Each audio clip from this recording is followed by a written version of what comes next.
তোকে ছাড়। রামপুরহাটে শিক্ষকের গ্রেফতারিতে হস্তক্ষেপ আইএনটিটিউসি নেতা পান্থ দাসের। ছাত্রী নিখোঁজে আটক শিক্ষক মনোজ পাল। মনোজকে পুলিশের থেকে ছাড়ান এই পান্থ দাস। যদিও অভিযোগ মানতে নারাজ আইএনটিটিউসি নেতা।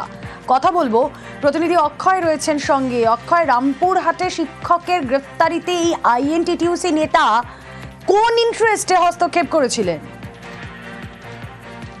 এখন যেটা অভিযোগ উঠে আসছে, পরিবারের তরফ থেকে যে অভিযোগ করা হয়েছে যে 28শে আগস্ট যখন ওই ছাত্রী নিখোঁজ হয়েছিল, তারপর নিখোঁজের অভিযোগ করা হয়েছিল রামপুরহাট থানায়।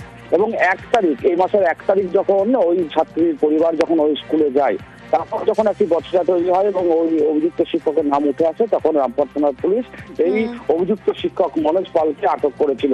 এবং ঠিক যেটা অভিযোগ আসছে যে এই পান্থ দাস ওই স্কুলেরই শিক্ষক এবং আইএনটিটিউসি নেতা, এবং তার হস্তক্ষেপে এই অভিযুক্ত শিক্ষককে নাকি ছাড়া হয়েছে, তেমনটাই অভিযোগ তুলছে এই ছাত্রীর পরিবার। এবং আরো যেটা অভিযোগ উঠছে যে ওই অভিযুক্ত শিক্ষকের সাথে এই পান্থ দাসের কি সম্পর্ক, কেনই বা তাকে ছাড়াতে গেল।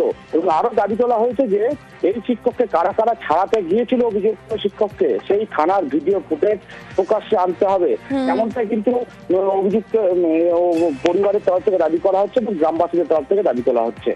বেশ, আমাদের তো মনে হয় না যে একজনের পক্ষে এটা সম্ভব।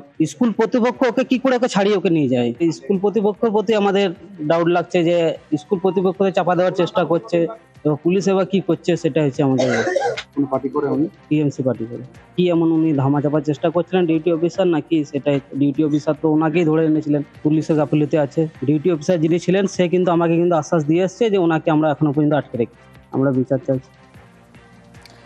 রামপুরহাট ধর্ষণ খুনে তদন্তকারী অফিসার বদল। তদন্তের দায়িত্বে রামপুরহাটের এসডিপিও গোবিন্দ শিকদার।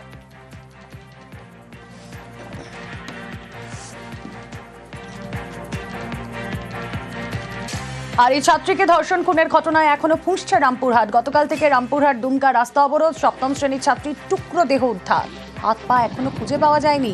নিখোঁজ দেহাংশ উদ্ধার না হওয়া পর্যন্ত অবরোধের হুঁশিয়ারি।